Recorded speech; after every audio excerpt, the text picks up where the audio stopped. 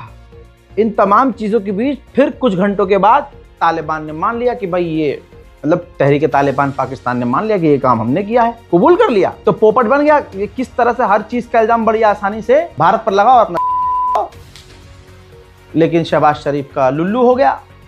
फिर उसके बाद क्या हुआ, आज पाकिस्तान के डिफेंस मिनिस्टर ने अफगानिस्तान को धमकी दी, तालिबान को, कि जिस तरह की आपकी हरकतें हैं ये नहीं रुकी तो याद रखिएगा हमें आपके खिलाफ एक्शन लेना पड़ेगा। यानी एक बार फिर से पाकिस्तान ने अफगानिस्तान को हमले की धमकी दी है कि इस वक्त अफगानिस्तान में बैठे दहशतगर्द जिनकी अफगान हुकूमत जो है पिस्तनाई कर रही है, वो इस जंग को जो है उसका जो टेम्परेचर जो है उन्होंने इंक्रीज कर दिया है और उन्होंने एक पैगाम आज दिया है हमें कि आपके तमाम इलाके जो है हमारी जद में है और पाकिस्तान की हुकूमत और हमारी बहादुर अफवाज जो है जितनी कुर्बानियाँ इस सिलसिले में दे रहे हैं, इंशाअल्लाह ताला वो भरपूर इसका जवाब दिया जाएगा। जिगर को तोड़ने वाली खबर आपके सामने है। देखिए, किसी भी देश का सैनिक हो, सैनिक तो होता है, पाकिस्तान को छोड़ दीजिए बात। आपकी स्क्रीन पर देखिए, तुर्की का जो C-130 मिलिट्री कार्गो प्लेन 20 फौजियों के साथ अजरबैजान से तुर्की आ रहा था, वो जॉर्जिया में क्रैश हो गया, 2 टुकड़े में बढ़ गया। भाई 20 के 20 सैनिक मारे गए, वो जहाज टुकड़े टुकड़े हो गया। अभी तक ये जानकारी नहीं आई है कि इसके पीछे किसका हाथ है, लेकिन ये बहुत खतरनाक है। मुझे ऐसा लगता है कि ये काम इजराइल ने किया होगा। ये कहीं छपा नहीं है, प्रूफ नहीं है, ये आपका छोटा भाई है जिसके दिमाग में ये बात आ रही है कि ये काम इजराइल ने किया होगा। इस मामले में रजब तैयब अर्दोगान ने कहा है कि हमें जहाज का ब्लैक बॉक्स मिल गया है और हमने जांच शुरू कर दी है। Yine dün gece 46 kişilik kaza Kırım inceleme ekibimizin bölgeye intikalini sağladık. Uçağımızın kara kutusu bulunmuş. İncelemeler दोस्तों उधर विपक्ष जो रजब तैयब अर्दोगान का जो विपक्ष का नेता है इमामोग्लू, दोस्तों खबर यह है कि उनको तुर्की के जो जज हैं 2000 साल की सजा सुनाने की तैयारी कर रहे हैं। मैंने पहले भी कहा था आप गूगल पर भरोसा नहीं कर सकते। गिबली की बड़ी क्रिएटिविटी दिखाई थी लोगों ने, जेमिनी पे फोटो अपलोड करके convert into this into that, अलान का फलान और धमाक। कुछ सोशल मीडिया क्रिएटर्स ने, कंटेंट क्रिएटर्स ने इस बार बात भी की थी, समझाया भी था लड़कियों को कि अपना फोटो वीडियो मत अपलोड करो इस पर। जब हम जेमिनी इस्तेमाल करते हैं, गूगल डाउनलोड करते हैं, तो हम अलाउ करते हैं, परमिशन देते हैं अपने उस ऐप को कि आप हमारा फोटो वीडियो एक्सेस आप ले सकते हैं उसका। अब पता है क्या इल्ज़ाम लगा है गूगल पर? गूगल जासूसी कर रहा है। आप जो डेटा अपलोड करते हैं, आपके फ़ोन में जो कुछ भी है, जब आप गूगल का कोई भी प्रोडक्ट डाउनलोड करते हैं तो आप जब एक्सेस देते हैं, अलाउ करते हैं, तो पूरे फ़ोन का डेटा चुरा लेता है गूगल। मोहतरम हज़रात, आपको ये मजाक लग रहा है तो आपकी स्क्रीन पर सबूत है। गूगल के ऊपर भाई साहब अमेरिकी नागरिक ने केस कर दिया है अमेरिका में ही कि जासूसी कर रहा है गूगल आम लोगों की बिना बताए, और प्राइवेसी के लिए सबसे बड़ा खतरा गूगल बन रहा है।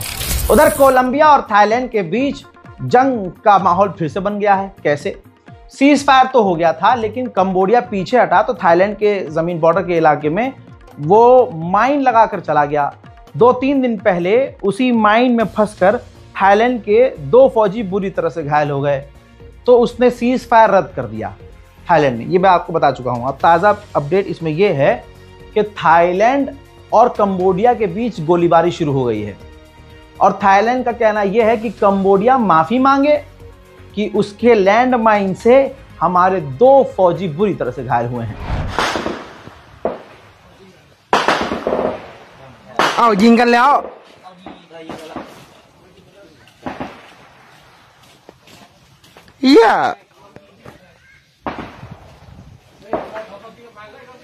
เขาที่กำบัง हजरात, स्पेन और चाइना दूर रहते हैं, इतने क्लोज नहीं है, लेकिन क्योंकि अमेरिका की दादागिरी पूरी दुनिया पर चल रही है, टैरिफ वाला खेल है यहाँ पे, तो भाई बहुत लंबे समय के बाद, सालों बाद, स्पेन का इतना बड़ा अधिकारी छोड़िए, स्पेन का किंग है, वो चाइना पहुंचा है। कहा जा रहा है चाइना और स्पेन अपने रिश्ते बेहतर कर रहे हैं। ये अमेरिका के लिए मुंह पर करारा तमाचा है। अगर स्पेन और चाइना के बीच अहम और बड़ी डील हो जाती है तो अमेरिका को ये तगड़ा झटका लगेगा। अब आप मजेदार बात सुनिए, ऑस्ट्रेलिया के जो जासूसी विभाग के हेड हैं, जैसे मोसाद का चीफ, CIA का चीफ, ऐसे ही ऑस्ट्रेलिया के जासूसी विभाग के जो चीफ हैं, उन्होंने कहा कि चाइना इतना खतरनाक और पावरफुल है कि एक झटके में चाइना अमेरिका के पूरे कम्युनिकेशन सिस्टम को हैक कर सकता है और बंद कर सकता है। फ्रांस के राष्ट्रपति इमैनुअल मैक्रोन ने भविष्य को लेकर बात की है कि जैसा आज का माहौल है, कल की लड़ाई यानी आने वाली लड़ाई आज से ही अंतरिक्ष में लड़ी जा रही है। यानी उन्होंने बता दिया है कि जंग कितनी एडवांस हो चुकी है। सुनिए। Nous accélérons aussi le développement de nos capacités d'alerte avancée en coopération avec l'Allemagne, et nous renforçons notre surveillance spatiale avec le radar Aurore afin de réduire nos dépendances. Nous investissons dans des moyens d'action depuis le sol et l'espace, en respectant le droit international, mais sans naïveté aucune. La guerre d'aujourd'hui se joue déjà dans l'espace et la guerre de demain commencera dans l'espace. Soyons prêts, ce sera une condition du succès des opérations militaires. उधर भारतीय सेना चीन के करीब अरुणाचल प्रदेश में खतरनाक drill कर रहा है।